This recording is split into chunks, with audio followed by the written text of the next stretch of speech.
박근혜 대통령이 비선 실세 의혹을 받는 최순실 씨에게 일부 연설문과 발언 자료 등이 유출된 것을 두고 대국민 사과를 했습니다. 여야를 막론하고 비판이 쏟아지고 있습니다. 들썩이는 정치권 소식 짚어보겠습니다. 전문가 두 분 나오셨습니다. 김병민 경희대학교 행정학과 개건 교수, 그리고 이종훈 정치평론가 나오셨습니다. 어서 오세요. 안녕하세요. 최순실의 도움을 받았다. 박근혜 대통령의 대국민 사과가 나왔습니다. 주제부터 보시죠.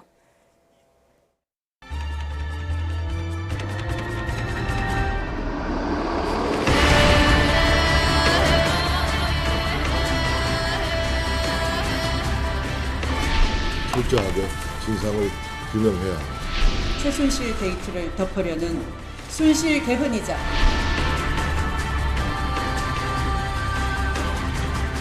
제가 대정부 중에 하나만 하더라도 친구 얘기도 듣고 힘들어요.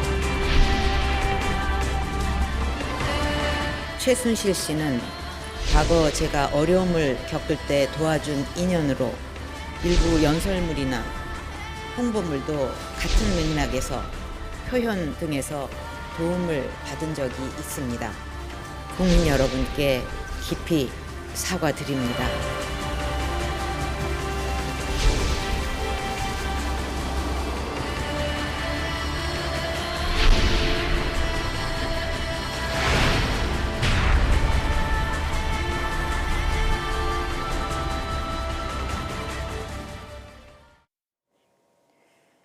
정치권도 당혹스럽고 정치권을 바라보는 국민도 당혹스러운 그런 하루였습니다. 박근혜 대통령 오늘 오전까지만 해도 청와대에서 경위를 파악 중이다라는 입장이 나왔었는데 박근혜 대통령이 직접 사과를 했습니다. 어떤 배경이라고 봐야 될까요? 사과를 할 수밖에 없는 배경이었을 겁니다. 그동안 최순실 씨 그리고 정윤회 씨 얘기가 나왔을 때는 말 그대로 근거 없는 의혹이다라고 선을 긋는 모습을 볼 수 있었을 텐데 일단은 최순실 씨에 관한 내용들이 보도가 되기 시작하면서 언론을 통한 보도로서 어느 정도의 사실관계가 이화여대 사건 등을 통해 드러나게 됐죠. 예. 그런 과정까지만 하더라도 이 청와대와 박근혜 대통령의 기류는 최순실 씨에 대한 개인 문제다라고 선을 걷습니다. 하지만 이 대통령에 대한 연설 내용들이 실질적으로 최순실 씨를 통한 외부로 유출되고 그런 부분들이 수정됐던 모습들을 대한민국 국민들이 바라보는 관점에서 오늘 하루 종일 포털 사이트에 실시간 검색어 1위부터 5위까지를 장식했던 부분들이 대통령, 탄핵, 하야 이런 내용들이 나왔기 때문에 청와대와 대통령 입장에서는 정면 돌파로서 국민들에게 사실관계를 해명하지 않을 수밖에 없었던 그런 과정으로 볼 수 있습니다. 네. 박근혜 대통령 그동안 의혹이 컸던 최순실 씨 얘기를 직접 언급하면서 도움을 받았다 이렇게 시인을 했습니다. 오늘 대국민 사과 내용 다시 한번 들어보시죠. 존경하는 국민 여러분, 최근 일부 언론 보도에 대해 국민 여러분께 제 입장을 진솔하게 말씀드리기 위해 이 자리에 섰습니다. 아시다시피 선거 때는 다양한 사람들의 의견을 많이 듣습니다. 최순실 씨는 과거 제가 어려움을 겪을 때 도와준 인연으로 지난 대선 때 주로 연설이나 홍보 등의 분야에서 저의 선거 운동이 국민들에게 어떻게 전달되는지에 대해 개인적인 의견이나 소감을 전달해 주는 역할을 하였습니다. 일부 연설물이나 홍보물도 같은 맥락에서 표현 등에서 도움을 받은 적이 있습니다. 취임 후에도 일정 기간 동안은 일부 자료들에 대해 의견을 들은 적도 있으나 청와대의 보좌 체계가 완비된 이후에는 그만두었습니다. 저로서는 좀 더 꼼꼼하게 챙겨보고자 하는 순수한 마음으로 한 일인데 이유 여하를 막론하고 국민 여러분께 심려를 끼치고 놀라고 마음 아프게 해드린 점에 대해 송구스럽게 생각합니다. 국민 여러분께 깊이 사과드립니다.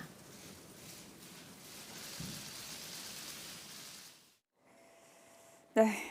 박근혜 대통령이 이제 기존에 연설했을 때 모습과는 사뭇 다른 그런 모습으로 이제 대국민 사과를 했습니다. 네. 네, 연설 내용을 그 사과 내용을 보면은 어떤 부분에 방점이 찍혀 있다고 볼 수 있을까요? 그럼에도 불구하고 100% 순도 100%의 사과문은 아니었다라고 저는 예. 생각을 합니다. 그러니까 뭐 대표적인 것이 부분적으로 도움을 받았다. 그리고 청와대의 보좌 체계가 완성되기 전까지만 예. 도움을 받았다라고 이제 이야기를 하신 건데 그동안 지금 드러나고 있는 지금 언론을 통해서 드러나고 있는 여러 가지 사실들하고는 좀 차이가 있다. 여러 가지 사실들은 최순실 씨가 지속적으로 상당히 그런 역할을 해왔고 또 어찌됐건 비선 실세로서 여러 가지 뭐 K스포츠재단, 미르재단에서도 밝혀졌듯이 아주 최근까지도 상당한 영향력을 배후에서 행사해 온 것으로 이렇게 이제 드러나고 있는데 그거하고는 예. 조금 이제 거리가 좀 있었다. 자, 그럼에도 불구하고 박근혜 대통령 뭐 대국민 사과 안 하시기로 유명하신 분 아닙니까? 대국민 사과를 했다는 점은 일단 인정을 하고 우리가 앞으로 사실은 앞으로의 대책에 좀 더 집중할 필요가 있지 않나 이런 생각을 합니다. 네.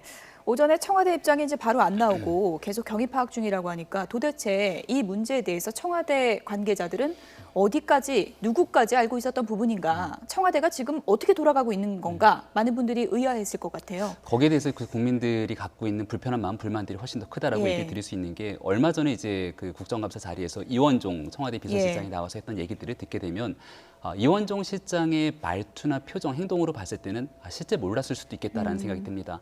그럼 청와대에 있는 대통령 실장이 이 상황을 모르고 있다라면 과연 대한민국에 있는 국가 시스템 자체가 붕괴된 것이 아닌가?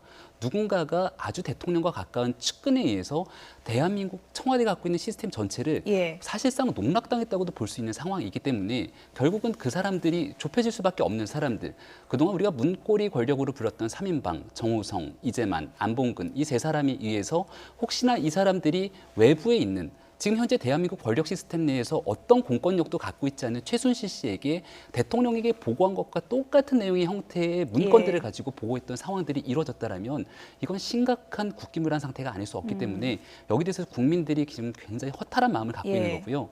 대통령의 오늘 사과 말씀을 보게 되면은 사실상 어느 정도 일정 부분은 인정을 했죠. 그럼에도 불구하고 예. 여기에 대해서 국정에 개입한 부분들은 없다라는 식의 선을 긋는 모습들을 볼 수 있는데 사과가 좀 너무 섣불렀다라는 생각이 듭니다. 앞으로 여기에 대한 의혹들이 훨씬 더 증폭돼서 나올 수 있는 가능성이 많은데 거기에 대해서는 과연 어떤 대응을 가지고 국민께 설득하고 해명할 수 있을지에 예. 대해서 걱정이 큽니다. 청와대 관계자들은 어디까지 알고 있었던 것인가? 말씀하신 것처럼 청와대 비서실장도 며칠 전에 국정감사에 나와서 최순실 씨가 연설 고치는 게 취미다 이런 얘기에 대해서 말도 안 된다 이런 반응을 보였습니다.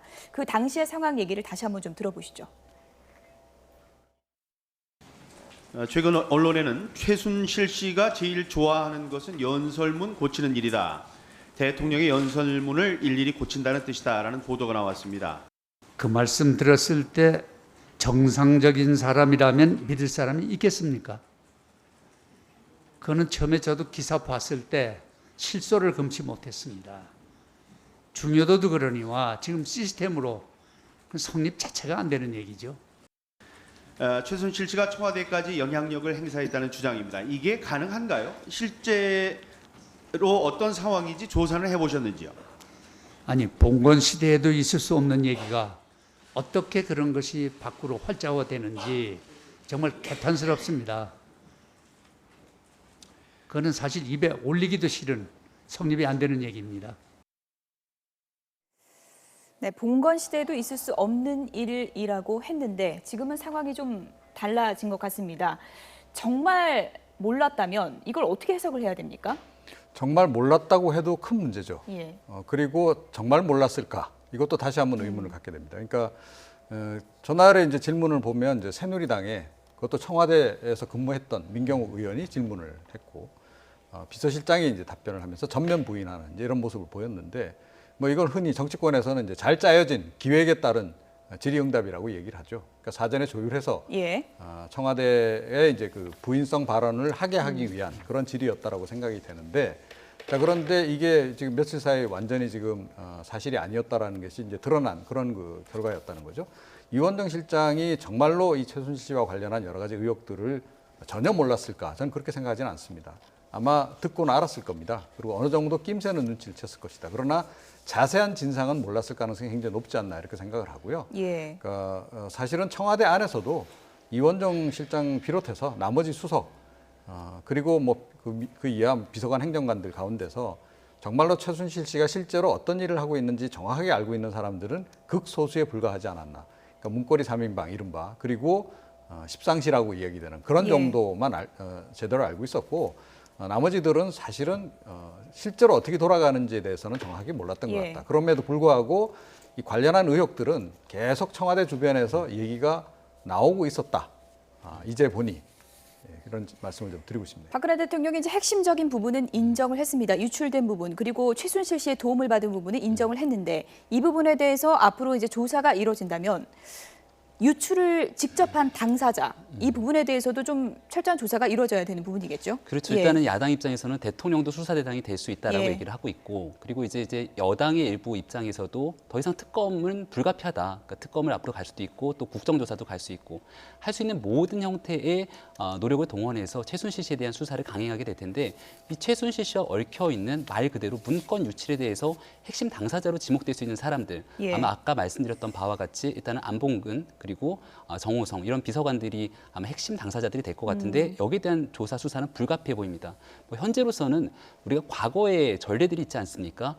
과거에 이제 그 국정농단 사건 때문에 실제 문제가 됐던 박관청 경정이라든지 조홍천 예. 비서관이라든지 이런 부분들에 대해서 대통령 기록물 관리법 위반으로 검찰에 구형이 됐던 사례들이 있기 때문에 이거를 형평성의 차원에서 과연 이번 사건은 어떻게 검찰이 대할지도 굉장히 궁금한 대목이긴 한데요. 예. 일단은 뭐 쉽게 과거와 같이 그냥 슬쩍 넘어가기는 어려운 부분으로 보입니다. 네.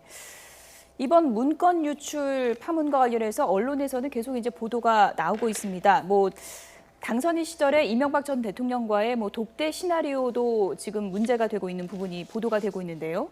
아무래도 이 파문이 쉽게 가라앉기는 힘들 것 같죠.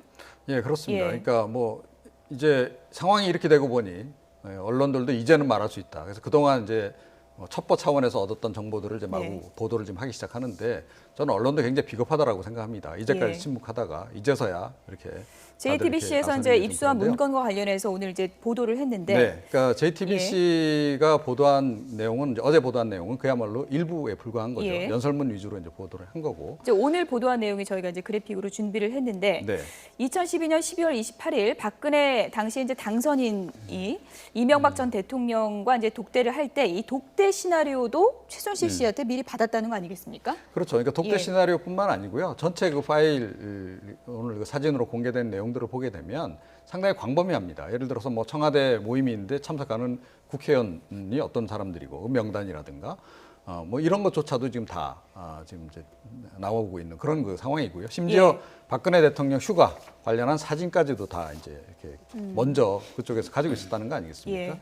자, 이런 정도이기 때문에 전체적으로 그 사실상 박근혜 대통령의 비서, 그러니까 지금 청와대 비서실의 역할을 밖에서 최순실 씨가 거의 좀 수행한 게 아닌가 이런 정도 얘기가 나오고 있고요. 예. 그리고 또 다른 보도가 지금 추가적으로 한겨레라든가 이런 쪽에 나오는 보도 내용을 보게 되면, 그러니까 이 최순실 씨 개인이 움직인 것보다는 예. 오히려 팀으로 해서 움직였고 정호성 비서관이 저녁마다 자료를 가지고 나와서 그걸 가지고 토의를 했고 이런 얘기까지 지금 나오고 있다는 거죠. 그래서 지금 이 상황이 여기서 지금 끝나는 게 아닙니다. 예. 제가 보기에는 훨씬 더 광범위하게 여러 가지 의혹들이 사실로 확인돼 나가는 과정을 예. 거칠 가능성이 높다 이렇게 생각합니다. 일단 대통령이 인정을 하고 사과를 했고요. 오늘 새누리당 정지석 원내대표가 우병우 수석 즉각 사퇴하라 이렇게 촉구하기도 했습니다. 일단 뭐 참모진 전면 개편이 지금 거론이 되고 있는데 어떻게 봐야 될까요? 여당 내 그 기류가 간단치가 않아 보입니다. 예. 일단은 당 지도부, 이정현 대표를 비롯한 친박 지도부라고 불리우는 입장에서는 특별한 대응을 내놓지 못하고 있기 때문에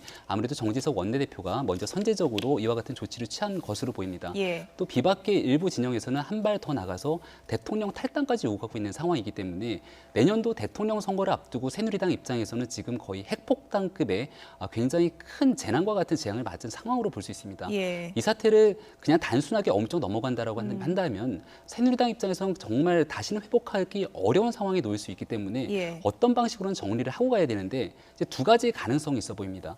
첫 번째는 청와대와 완전히 선을 긋고 대통령 탈당을 요구하고 독자적인 길을 방식이 있을 텐데 예. 일단은 여기에 대해서는 아무래도 아직까지 나와 있는 의혹들만 갖고 가기는 좀 부담감이 있어 보이고요. 두 번째는 지금까지 나왔던 바와 같이 박근혜 대통령을 비롯한 청와대에 이 모든 것들을 털고 가라고 강하게 압박을 할 가능성이 있습니다. 일단은 문고리 3인방으로 불리우는 그 비서진 3인방을 교체시키고 예. 거기에 우병우 민정수석까지 핵심 당사자를 다 교체시키는 방안을 거론하고 압박을 해야 되는데 이 박근혜 대통령과 청와대가 과연 어떻게 받아들이지에 따라서 새누리당의 향후 기류가 바뀌게 되는 부분들은 불가피해 보입니다. 예. 저는 그 새누리당부터 일단은 먼저 바뀌어야 된다고 생각합니다. 그러니까 새누리당부터 일단은 비대위 구성하는 것이 좀 맞고요. 그러니까 사실은 박근혜 대통령이 오늘 이제 대국민 사과를 내놨지만 새누리당 지도부, 그러니까 이정현 대표도 사과해야 되는 거 아닌가요? 그러니까 국정감사 초반에 최순실 지키기 한 그 부분에 대해서 예. 사과를 해야 되는 거죠. 그리고 물러나야 됩니다. 그래서 비대위를 일단 구성하고 난 다음에 그 다음에 당청 관계는 그 다음 일이다 이렇게 생각합니다. 예, 이정현 대표 이제 해명 논란이 이제 오늘도 불거졌는데 그 부분은 잠시 뒤에 얘기를 좀 해보도록 하고요. 박근혜 대통령 오늘 사과에 대해서 야당에서는 진정성 없다, 변명만 늘어났다 이런 반응을 내놨습니다. 여야 입장을 좀 들어보시죠. 대통령의 엄중한 상황 인식 그것이 듣고 싶은 것입니다. 그런데 대통령은 그냥 개인적인 일에 대한 감성적인, 감상적인 그런 유감 표명에 그쳤습니다. 참으로 유감입니다. 대통령이 제대로 정신 차리고 상황 인식을 하지 않으면 최순실 한마디에 전쟁하자고 해라 하면 전쟁도 벌어질 수 있는 그런 나라 꼴이 됐습니다. 변명으로 일관한 것. 그리고 당신의 할 말씀만 하고 국민이 알고 싶어하는 질문도 받지 않고 들어가시는 것. 감동을 느끼지 못했습니다. 국민들이 과연 저 정도의 사과를 받아들일까 하는 문제에 대해서 의구심을 갖고 조금 더 감동적 자백을 해주시는 것이 바람직하다 이렇게 생각합니다. 오늘 대통령께서 이렇게 사과를 하신 이후에 대한 것은 당내 최고위원들과 중진 그리고 이제 의총을 통해서 의원님들의 다양한 의견을 들어서 또 여러분들의 의견을 좀 들었었고 당연히 저희들의 의견을 강력한 의견을 전달을 했었습니다. 네, 추미애 대표와 박 전 비대위원장 모두 뭐 변명만 늘어났다. 사과가 제대로 안 됐다라는 입장인데 또 일각에서는 인정하고 사과하는 거 이외에 어떤 걸 더 할 수 있겠냐라는 얘기도 있는 것 같습니다. 어떻게 봐야 될까요? 예, 제가 이제 앞서 말씀드렸듯이 오늘 박근혜 대통령의 사과는 순도 100%의 사과는 분명히 아니다. 예. 그럼에도 불구하고 야당이 지금 잘 생각을 해야 될 시점이 됐다. 그러니까 그야말로 야당이 정신을 바짝 차리지 않으면 안 되는 상황이 돼버렸다라고 보는 것이 지금 비상시국입니다. 이제부터 비상시국으로 들어가는 겁니다. 박근혜 대통령 제가 보기에는요 국민도 지금 굉장히 패닉 상태에 지금 빠져 있지만 누구보다도 박근혜 대통령이 지금 패닉 상태에 빠져 있을 가능성이 굉장히 높고요. 그리고 실제로 지금 영이 붕괴가 된 상태입니다. 그러니까 공직자들이 지금 대통령 말을 듣겠습니까? 사실상 권력 공백 상태로 들어가기 때문에 예. 자 새누리당에게 기대하는 바도 물론 있겠으나 새누리당도 제가 보기에는 기대하기 쉽지 않다. 그렇기 때문에 지금 여소야대 상황이기도 하고 예. 야당들이 바짝 정신을 차리고 한편에서는 최순실 사태에 대한 진실 규명을 하는 것과 동시에 예. 국정 챙기기를 해야 된다라고 저는 생각합니다. 그래서 오히려 야당 쪽에서 먼저 지금 정쟁 중단을 선언을 하고 여야정 협의체 사실은 지난번 그 박근혜 대통령 만났을 때 추미애 대표가 그 제안한 바도 있잖아요. 예. 자 그런 협의체를 빨리 만들어서 국정 챙기기부터 일단 하는 것이 본인들이 이야기해온 수권 정당으로서의 모습을 보여주는 것인 동시에 예. 정말로 지금 이 시점에 애국적인 관점에서 나라를 위해서 야당이 할 수 있는 일이다. 저는 그렇게 생각합니다. 예, 국정 챙기기가 중요하다고 말씀을 해주셨는데 앞서도 이제 얘기를 드렸지만 집권 여당 대표인 이정현 대표의 오늘 해명이 큰 논란을 불러일으켰습니다. 먼저 어떤 내용인지 직접 들어보시죠.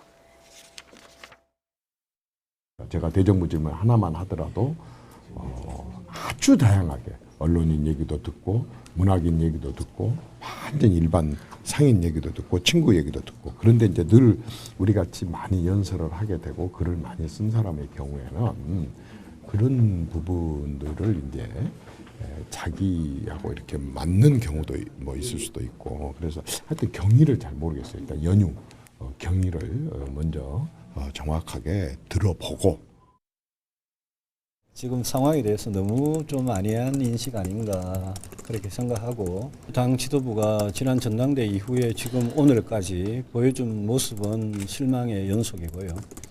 당 지도부가 청와대 하수인 역할을 한다면 책임을 묻게 될 날이 올 거라고 생각합니다. 네, 유승민 의원이 뭐 청와대 하수인이라는 표현까지 쓰면서 당대표에 대해서 실망감을 드러내는데 당내에서도 지금 이정현 대표의 그 해명에 대한 논란이 상당히 커지고 있는 것 같아요. 그렇죠. 예. 지금 이 문제는 친박과 비박 간의 갈등 문제가 아닙니다. 예. 그러니까 박근혜 대통령을 지지하고 찍었던 많은 국민들이 있는 만큼 대통령을 지지했던 또 많은 당원들이 있거든요. 근데 그 많은 사람들이 최순실 사태를 보고 나서 굉장히 패닉에 빠져 있는 사건이기 예. 때문에 지금 이 상황을 해결하고 극복하기 위해서는 앞서 설명하셨지만 재창당 수준의 당이 비상대책위원회를 구성하지 않으면 사실상 해결이 어렵다라는 데 아마 동의하지 않을 사람이 없을 겁니다. 그렇다면 이정현 대표가 오늘 했던 해명의 과정들은 물론 이정현 대표가 박근혜 대통령을 향한 마음은 대한민국 국민 중에 모르는 사람이 누가 있겠습니까? 근데 정작 박근혜 대통령을 도와주는 게 지금 대통령을 나서 갖고선 막는 일이 아니라 철저하게 최순실 게이트에 관한 의혹을 해명하고 여기에 예. 연관된 사람들을 정리하고 남은 임기 국정기 후반기에 힘을 실어 갈 수 있도록 나머지 시스템을 마련해 주는 것 이게 대통령을 도와주는 일이거든요. 예. 그렇기 때문에 지금 당 지도부의 역할이 그 어느 때보다 중요하고 하루하루 지금 시간에 지체할 겨를이 예. 없다고 보여집니다. 지난번에 단식 사태 이후에 이정현 대표의 리더십이 흔들리고 있다. 이제 본격적인 시험대에 올라 있다. 이런 얘기가 많았는데 지금은 리더십이 더 흔들리고 있는 상황인 것 같아요. 그렇죠. 이제 가장 결정적인 게 조금 전에 나온 발언. 그러니까 저도 친구들한테 의견을 묻는다. 예. 이 발언 아닙니까? 국민들 완전히 염장지는 그런 발언이었다라고 저는 생각을 하고요. 예. 그리고 이정현 대표가요. 뭐 친구한테 물어보든 뭐 길거리 다니는 아무한테는 물어보든 국민들 신경 안 씁니다. 예. 그런데 대통령은 그래서 곤란하다는 게 국민들 인식이고 상식인 거죠. 그런 맥락조차도 제대로 파악을 못하고 이런 얘기를 한다. 무조건 박근혜 대통령을 지켜야 된다는 그 일념만으로 자 그것에 대해서 이제 국민들이 굉장히 좀 실망도 할 뿐만 아니라 좀 신물을 내고 있다. 자 예. 그래서 현 지도부로는 사실은 이 난국 타개가 좀 불가능하다라고 봅니다. 새누리당 내부의 문제를 타개해 나가는 것도 불가능할 뿐만 아니라 조금 전에 말씀드렸듯이 사실상 권력 공백으로 들어가는 이 비상시국에 지금 이런 지도부 가지고 과연 헤쳐나갈 수 있겠는가? 저는 굉장히 예. 회의적이거든요. 그래서 지도부 빨리 교체를 해라. 정말로 역량 있는 사람으로 그 말씀을 드리고 싶습니다. 사실 뭐 당대표 선출된 지 얼마 안 됐기 때문에 새누리당도 상당히 총선 이후 힘든 시간을 많이 보내지 않았습니까? 그렇죠. 지금 비박계에서 당대표 사과하세요 이런 목소리 나오고 있는데 사과로 끝날 일일까요? 어떻게 보십니까? 사과로 끝날 일은 아니라고 예. 보여지고요. 다만 지금 말씀하신 것처럼 전당대회 치르고 당 지도부가 구성된 지 얼마 되지 않았습니다. 그럼에도 불구하고 지금 이 사태를 슬기롭게 해결하지 못한다라면 새누리당은 진짜 당의 미래 자체가 없을 수밖에 없는 사태가 벌어질 수도 있고요. 지금 가장 우려되는 부분 중에 하나는 아직까지 터졌던 이 게이트가 빙산의 일각에 불과하다는 예. 겁니다. 최순실 게이트로 인해서 아직까지는 현직 새누리당의 정치인들이 연루된 상황들이 나오지 않고 있는데 현재까지 보도된 바에 따르면 거의 밤의 대통령으로서 최순실 씨가 예. 국정을 농단했던 행위들을 봤을 때는 여기에 연루됐던 정치인들도 있을 수 있다는 겁니다. 그렇기 때문에 최순실 씨와 연루될 가능성 있는 사람들에 대해서는 최대한의 모든 배제 조치를 취하고 예. 정말 최순실 씨와 선을 끊고 새누리당의 미래를 위해서 나아갈 수 있는 비상대책위원회가 재창당 수준으로 빨리 구성되지 않으면 예. 이 부분을 더 이상 해결해 나갈 역량은 부족해질 거다라는 생각이 듭니다. 새누리당이 오늘 당혹스러움 속에서 다소 우왕좌왕하는 모습도 보였는데 친박 쪽에서는 김태흠 의원이 뭐 당혹스럽고 놀랐다 이런 얘기도 했고요. 비박 쪽에서는 특검을 도입해야 된다. 대통령 탈당해라. 이런 거친 비판이 쏟아졌습니다. 들어보시죠. 어느 누구라도 불법 행위가 있으면 법에 따라 엄정히 처리할 거라고 분명히 대통령 스스로 말씀을 하셨기 때문에 그 조사와 수사를 위해서 모든 방법을 동원해야 된다는 저 입장은 변함이 없습니다. 그래서 모든 그 사실관계를 정확히 말씀하지는 않으신 것 같습니다. 그리고 청와대 자체적으로 충분히 조사를 해보고 하신 말씀이 아닌 것 같아서 그 부분에 대해서는 저는 뭐 여전히 의혹이 남아있다 이래 보고 이 문제는 대통령께서 오늘 사과 정도로 끝날 문제는 아니라고 보고요. 국회는 최순실 사태의 진상을 밝히는데 그 어떤 수단이나 방법을 피할 하등의 이유가 없습니다. 지금의 검찰로서는 국민의 불신을 해소할 수 없습니다. 국회는 이 사건을 수사하기 위해 특검을 즉각 도입하길 바랍니다. 네, 앞으로 뭐 대통령과의 거리 두기가 본격화되고 그 중심에 비박계가 있지 않을까 하는 전망이 나오고 있는데요. 네. 뭐 그럴 수밖에 없지 않겠습니까? 예. 현재 권력 구도상. 근데 뭐 조금 전에 이제 여러 정치인들 인터뷰에 나왔습니다만 김진태 의원이 갑자기 좀 착해지셨는데 김진태 의원 그 인터뷰는 안 나왔네요. 예. 자, 친박계 강성 그 친박계들조차도 지금 목소리 톤을 낮추고 있는 상황입니다. 아마 본인들도 이 상황이 얼마나 엄중한지 아마 알 겁니다. 예. 자, 그렇다면 이제부터라도 당을 정상화해라. 저는 대통령 탈당 요구가 지금 나오는 것은 너무 빠르다라고 생각하고요. 또한 비겁한 일이기도 하다라고 생각합니다. 예. 그동안 박근혜 대통령 당청 관계와 관련해서 거의 수직적인 관계에서 그렇게 박근혜 대통령 비호하고 그러던 사람들이 어느 날 갑자기 또 뒤로 돌아서서 탈당을 요구하고 이것도 이제 우리 정치계에서 정치권에서 없어져야 될 나쁜 관행 가운데 하나다. 자, 탈당 요구할 것이 아니고 예. 당당하게 책임질 것은 책임지고 가는 것이 좀 필요하다. 그리고 책임지는 것과 동시에 조금 전에 말씀드렸듯이 박근혜 대통령 스스로가 지금 패닉 상태에 빠져 있다면 새누리당이라도 나서서 국정을 챙겨야죠. 자, 그런 방향의 역량을 빨리 집중을 해라. 정말로 그 워룸이라도 만들어라. 새누리당 예. 안에. 이런 말씀을 드리고 싶습니다. 네. 좀 말은 쉽지만 어려울 수 있을 것 같아요. 대통령과 거리도 두면서 국정도 챙기고 이게 좀 쉽지 않은 과제 같은데 네. 친박계와 비박계 지금 뭐 반응이 조금은 엇갈리고 있는 분위기도 보이고 있는데 앞으로 좀 전국 흐름을 어떻게 봐야 될까요? 비박계가 조금은 주도하게 될 가능성이 높다고 봐야 될까요? 저는 방금 전에 굉장히 중요한 말씀을 해주셨다고 예. 생각이 되는데요. 아마 지금 대통령 입장에서는 더 이상 어떤 판단을 내리기가 쉽지 않을 겁니다. 그리고 이 상황 속에서 결국은 그동안 핵심 측근으로 있었던 사람들을 도려내지 않고서는 예. 결국은 전국을 해결해 나갈 수가 없을 거예요. 핵심 측근들을 도려내고 나면 그 자리에 과연 어떤 사람들과 함께 나머지 국정임기 후반기를 끌고 갈 겁니까? 예. 거기에 대해서 결국은 비박계라고 하는 또 비박계가 아니더라도 차기 대권 주자로 불리우는 그동안 관계가 소원했던 사람들을 전부 끌어안고 가지 않는 이상은 더 이상 박근혜 정부의 미래는 없습니다. 굉장히 불편하고 힘들겠지만 예. 그걸 끌어안고 가야지만이 가능한 일이고요. 그래서 앞서 말씀하신 것처럼 당연히 그동안의 비박계 입장에서는 청와대로부터 수직적 당청 관계 등으로 굉장히 모든 것들에 대해서 불편한 감정들을 갖고 있었지만 예. 그래도 모든 것들이 앞서 정치 이전의 국가거든요. 국가를 운영하기 위한 집권 여당의 자세로서 이 문제를 어떻게 극복할지에 대해서 스스로 나서서 리더십을 보여줄 수 있는 그런 인물들이 좀 나왔으면 좋겠다라는 그런 바람을 좀 가져봅니다. 일련의 일들이 대권 시계를 빨라지게 하고 있다. 이런 얘기들이 많이 나오고 있고요. 지금 이런 상황이 불거지다 보니까 이른바 최근에 반기문 유엔 사무총장이 친박과 거리 두기를 좀 하고 있는 게 아니냐라는 일각의 시각이 있었는데 그 시각이 좀 맞아떨어져 가는 게 아닌가 하는 또 얘기도 많이 나오는 것 같습니다. 그렇습니다. 예. 그러니까 새누리당이 빨리 변신을 하지 않으면 그 반기문 사무총장 입장에서는 새누리당 호에 올라탈 이유가 없는 거죠. 예. 이게 죽는데 뭐 이 배가 거의 침몰할 지경인데 누가 올라타겠습니까? 그건 당연히 이제 그런 것이고 이렇게 됨으로 해서 지금 사실은 반기문 사무총장 같은 경우에는 제3지대 쪽으로 몸을 움직여갈 가능성이 훨씬 더 높아졌다. 예. 뭐 박근혜 대통령이 개헌론을 이제 제기를 함으로 해가지고 제3지대라면 어디를 새누리당 쪽에 이제 사실은 예. 이제 출마할 가능성이 높아졌다라는 보도가 나왔는데 예. 어제 이후에 상황은 완전 180도 지금 바뀐 거고요. 그러니까 제3지대 최근에 이제 계속 이야기되고 있는 제3지대를 말씀드리는 겁니다. 예. 그러니까 그렇다고 더불어민주당에 또 반기문 사무총장이 들어갈 가능성도 좀 상대적으로 좀 희박하다라고 생각하고요. 오히려 제3지대에서 몸집을 키우고 또 개헌을 매개로 해서 예. 서로 세를 규합을 하고 그런 방향으로 움직여갈 가능성이 지금 훨씬 높아진 상황이다 이렇게 생각을 합니다. 저는 오히려 반기문 유엔 사무총장의 귀국이 조금 더 빨라지기 시작하면서 새누리당을 완전히 바꿔내기 위한 흐름에 단초를 제공하지 않을까라는 생각도 들거든요. 반기문 유엔 사무총장이 강력한 대권 주자로서 제3지대에 갔을 경우에는 그 힘이 빠질 가능성이 높습니다. 예. 왜냐하면 이미 자리를 차지하고 있는 인물들이 있기 때문에 지금의 새누리당의 가장 큰 문제가 이와 같은 위기 상황이 하루 이틀 나왔던 게 아니고 지난 국정감사에서도 충분히 위기가 감지됐음에도 불구하고 오로지 대통령만 바라보고 있는 특정 세력에 의해서 당이 망가지고 있었던 게 사실이거든요. 예. 그렇다면 이러한 정당을 완전히 새롭게 뒤바꾸기 위한 인물이 필요한데 예. 지금 그 인물이 보이지 않는다라면 반기문 유엔 사무총장을 중심으로 당명을 교체하든 완전한 재창당 수준으로의 변화를 끌어내는 동력이 될 수도 있기 때문에 오히려 반기문 유엔 사무총장 입장에서는 새롭게 귀국하는 과정에 호재로 작용할 여지도 예. 있어 보인다라고 말씀 좀 드리고 예. 싶습니다. 새누리당에 상당히 좀 무거운 과제가 떨어진 그런 상황이고요. 야권 얘기를 좀 해보면요. 야권의 잠룡들이 이번 기회로 목소리를 상당히 높이고 있습니다. 안철수 전 국민의당 대표 얘기를 좀 들어보시죠. 최순실 국정농단 사건을 낱낱이 밝히고 정의를 바로 세워야 합니다. 특검을 포함한 성역 없는 수사로 짓밟힌 국민들의 자존심을 다시 세워야 합니다. 대통령도 당연히 수사 대상에 포함되어야 합니다.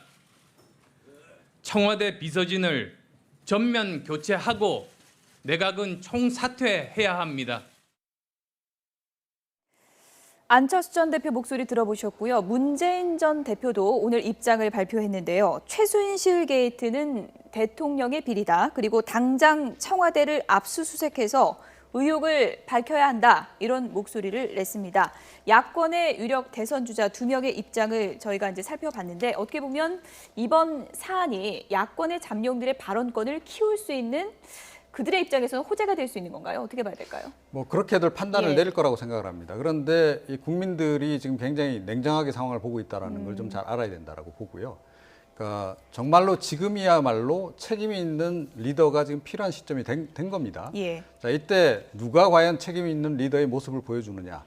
그것을 아마 이제 국민들이 굉장히 예의주시해서 볼 거라고 저는 보거든요. 자, 섣불리 정치 공세에 뛰어들었다가 한 방에 훅 갈 수 있습니다. 자, 그래서 정말로 대권주자라고 생각하시는 분들은 이제야말로 본인들의 역량을 보여줄 때가 됐다라고 저는 생각을 하거든요. 비난하는 건 누구나 할 수 있습니다. 일반 국민도 지금 뭐 수도 없이 지금 댓글을 달면서 비난을 하고 있어요. 박근혜 대통령에 대한 비난, 새누리당의 비난 하고 있죠. 거기에 뭐 숟가락 하나 보태는 게 무슨 의미가 있습니까? 지금 대권주자라고 한다면 조금 전에 말씀드렸죠. 실제로 지금 그 권력 공백 상태로 들어간다는 겁니다. 자, 이 상태에서 본인들이 어떤 역할을 하는 것이 국가와 민족을 위해서 도움이 되는지, 국민들에게 도움이 되는지를 잘 생각을 해서 움직여야 된다. 섣불리 움직이지 말고 신중하게 움직여야 되고요. 그리고 말 한마디 이제는 책임 있게 이 얘기를 해야 된다고 생각합니다. 정말로 내가 대통령이 지금 됐다라고 생각하는 그런 정도의 그 위중함을 가지고 이 사안에 접근하지 않으면 국민들이 아마 굉장히 매몰차게 이번에는 대할 가능성이 높다. 국민들이 오늘까지는 패닉 상태에 있을 겁니다. 그런데 내일부터는요. 굉장히 전 냉정해질 거라고 봐요. 왜? 비상이거든요. 상황 자체가. 자, 대통령도 지금 뭐 제대로 지금 기능을 못하는 상황이 된 겁니다. 자, 이 상태에서 누가 이 나라를 챙깁니까? 우리 그동안 국민들이 잘 알아요. 이런 상황에서 우리가 어떻게 대처해야 될지. 냉정하게 대처가 갈 거기 때문에 정치인들도 거기에 눈높이에 맞춰서 발빠르게 움직이지 않으면 정말로 큰일 난다. 이런 말씀을 드립니다. 단순히 비판 대열에만 합류하면 오히려 좋지 않다. 리더가 되고 싶다면 그런 자질을 보여줘야 한다라고 이제 말씀을 해주셨는데 안철수 전 대표나 이제 문재인 전 대표 지금 국회에 떨어진 과제가 상당히 많고 그 중에 하나가 오늘 좀 수면 아래로 가라앉긴 했지만 개헌도 중요한 문제입니다. 네. 이런 부분에 대해서 두 전 대표가 어떤 입장을 취하는 게 맞는 건가요? 저는 여기서 다시 손학규 전 대표 얘기를 좀 돌아가고 싶어요. 손학규 전 대표가 나오면서 했던 얘기가 낡은 육공화국 체제로는 더 이상 대한민국을 이끌어갈 수가 없다라는 얘기를 했는데 권력 구조에 대한 개편을 통해서 나한테 어떤 이득이 되는지에 대한 개헌이 아니라 지금 이 상황에서 우리 대한민국 국민들이 다 보지 않았습니까? 검찰이 제대로 된 역할을 하지 못했기 때문에 최순실 씨가 이와 같은 국정농단을 벌이고도 수년 동안 이어올 수 있었고요. 국정감사를 통해서 수년 동안 바로잡을 수 있는 기회가 있었음에도 불구하고 야당을 통한 정치권이 제대로 된 개혁을 하지 못했습니다. 이 모든 것들은 결국 낡은 정치 구조, 시스템의 문제가 완전히 다 결여됐기 때문인데 그렇다면 이것들을 극복하기 위한 대안이 무엇일까에 대한 그런 과정 속에서의 개헌의 얘기들을 좀 합리적으로 긍정적으로 끌고 왔으면 좋겠다는 생각이 들고요. 앞서 말씀하신 것처럼 정치적인 정쟁보다는 국가를 생각해서 남은 임기 1년 동안은 뭐 대통령이 가져야 될 문제 회복의 과정도 있겠지만 야당도 책임감을 가지고 여기에 대한 국가 시스템을 여지까지 가졌던 문제를 어떻게 극복할 것인지에 대한 대안들을 내놓는 데 좀 주력하면 정말 국민들이 마음 놓고 정치권에 대해서 그나마 가졌던 불신을 조금이나마 회복할 수 있는 기회가 되지 않을까라는 생각도 듭니다. 끝으로 간략하게요. 뭐 지금 비상시국이다. 조금 전에 말씀하신 것처럼 이런 표현까지 나오고 있는데 이제 여야 정쟁이 아닌 정치인들이 정말 책임 있는 자세로 국정을 이끌어가는 모습을 이제 국민이 기대하고 있을 텐데 여기서 책임 있는 야권의 모습이란 어떤 겁니까? 어떤 게 가장 중요한 겁니까? 자, 제가 좀 전에 말씀드렸듯이요. 새누리당은 빨리 비대위를 꾸려야 됩니다. 그래서 친박계 핵심들 이선으로 좀 물러나고요. 리더십을 새로 세우고 자, 그 상태에서 야당하고 여야정 협의체를 만드는 것이 맞고요. 야당도 사실은 전 정쟁 중단을 선언을 해야 된다고 봅니다. 지금 이 국면에서는. 그래서 여당하고 어찌됐건 빨리 여야정 협의체를 가동을 시켜서 대통령실이 지금 제대로 기능을 못한다면 국무총리실하고도 어찌됐건 소통을 활발히 해서 국정을 정상적으로 운영하는 것이 일단 굉장히 시급하다라고 저는 보고요.